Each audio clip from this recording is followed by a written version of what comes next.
All right, we have our entire kitchen of Wallcraft cabinets here in our garage. We're gonna start taking apart the boxes and looking at which cabinets are what. They're all labeled uppers and lowers, and we can tell the big ones, the pantry. So we're gonna just get them opened and start building. So here everything is. We're gonna start reading the invoice with the numbers on these so we can tell like what these are and start sorting them and opening up some boxes. All right, we've got our base cabinet built and we just built the drawers and are about to put the fronts on. I'm really excited that we have this flat front panel for the smaller drawer. It's gonna look a little bit extra nice custom kind of look. We're enjoying so far that these are real wood. It's different than IKEA cabinetry or like IKEA, you know, I've built IKEA vanities and stuff before, and this is actually real wood. So like the whole thing, all these pieces are this nice, soft, easy to screw into wood. So we have 2 of these built in here. We also have 2 just like this inside. And this is our clean work surface. We just built this upper cabinet, so tall. We're taking it apart. We've got a sink cabinet here. And we've realized that the uppers are gonna go a lot faster than the lowers with all these drawers. So day 2, we only have 1 more to build besides the pantry, which we're gonna bring inside. This is our cabinet building station, clean surface. These are doors for this upper we're gonna finish. So the uppers, they went a lot faster than the lowers. So the shelves, and then these things, and no drawers. Those are going really fast. So nothing in there. Oh, those are the drawers for our pantry. So lowers, we just got a couple little things. Oh, this is our sink cabinet and panel that goes next to the fridge. So we are really almost done out here. Okay, we have all the cabinets built. That's a panel that goes by the fridge. Those shelves go in there. We haven't put them in yet because it's gonna make it heavier. Built, and there's 2 more of these and a smaller one in the house, and then there's the tall pantry thing. But this just went way faster than we thought it would.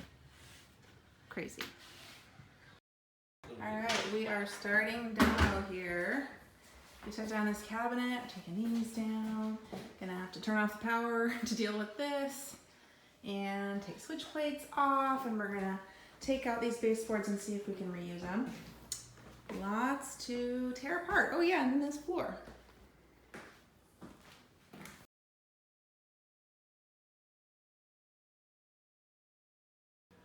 So we started with the cabinet over the fridge, and it was a little tricky place to start because it had this filler piece here that needed to be attached onto the side, so it was this really awkward shape at first, so we had to be really careful with this long filler piece coming down and getting it into position. And then once that one was up there, we can show you how we screwed it in the back, but it's kind of deep. And once that was up there, we put this fridge panel in, and basically all you do for these is you get it right, exactly lined up right, and then you clamp it really well, make pilot holes that go part way into the next piece you're trying to attach it onto, and then just screw it in because you've already got those pilot holes. So that makes sure that it stays really, really lined up really well. So then after that, we ideally you would install uppers first because the base can get in the way. So we did this one, and basically it lined up pretty well. It was pretty level with the fridge panel, but you basically just have to figure out how high off the ceiling or how far off the ceiling it needs to be, and kind of in order to keep all the cabinets consistent. So our height on the fridge panel or the fridge cabinet was sort of set, and so we needed to line everything else up with that. And then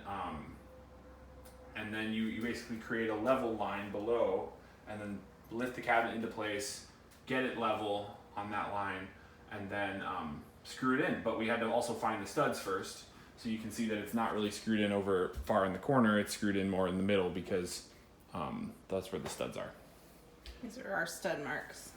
Yeah. So you mark the stud and that distance on the cabinet, and then while it's taken down, you drill pilot holes in these secure wood pieces, and then while it's lifted up, one person's holding it, the other person screws. There it is. And it's really easy because once you have those pilot holes, you just put it up there, line it up, screw it right in, and you know you're going the right spot. Mm-hmm. And that's pretty much the process for all the uppers that we did.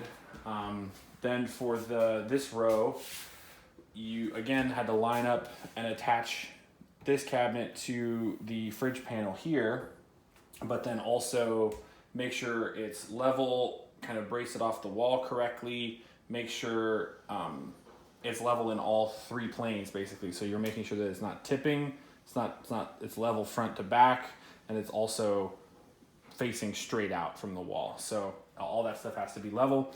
And the way that you level it is you just use shims. And I learned a lot about, I learned a lot about using shims correctly during this project, because what you're supposed to do is you're supposed to shim places that aren't level just to micro adjust the cabinet into place. And you can see back there where the shim has been broken off. And then what you do is you score the shim at the level you want it to break, and then you break it off. But if the shim is going to go in really, really far and almost to the end, then that wood is really thick and it's almost impossible to break it off really easily. So you either need a saw at that point, or you go back and use multiple shims, which together will only go in, a short distance, and then you can break it off more easily. So that is really helpful. And then again, to go back to how to install these lower cabinets, the important thing here is that you are installing them sitting on the ground. So the irregularities in the floor are gonna play a part. Whereas on the wall, the uppers, you're not putting it against the ceiling. So if the ceiling is slightly curved or bowed in some way, you're not really gonna have a problem. But if the floor is curved or bowed or has bumps in it, any kind of irregularities, the cabinet is going to be really tippy and hard to keep in place. And so the right thing to do is to start by finding the high spot on the floor, and you basically do that with like a long 2x4, and you shim that 2x4 until it's level, and then you look at where the 2x4 is still touching the ground, and the place that it's touching the ground is going to be the highest spot. Then you make all your measurements off of that high spot, which means that the other cabinets have to be shimmed up to that level, but then they're all going to be level and they're all going to be even with that high spot on the floor. So that's how you make sure that they all get into place correctly. These two were trickier because they are freestanding. I didn't have the benefit of the fridge cabinet and that wall to work off of. And they just had to be lined up perfectly, front to back and side to side, and sticking, and straight out from the wall. So I found these to be a lot more challenging to get everything lined up well.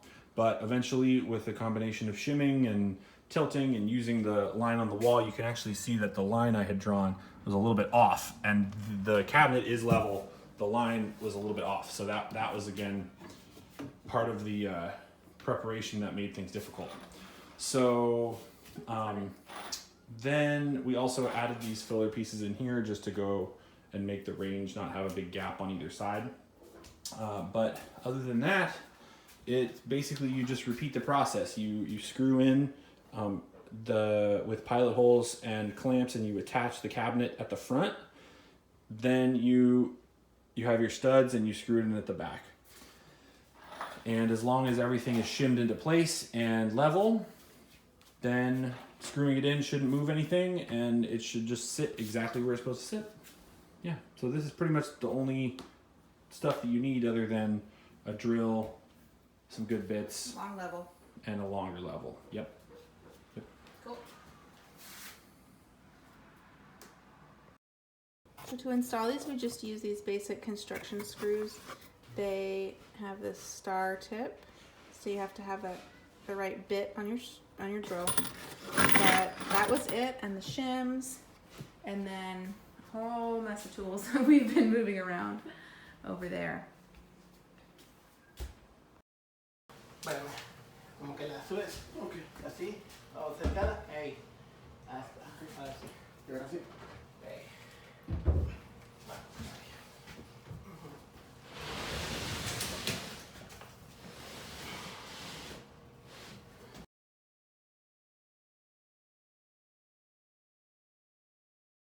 All right, welcome to our finished kitchen. I will show you around a little bit, and you can see how the cabinets look after they're all installed. All right, so we have the 24-inch lowers.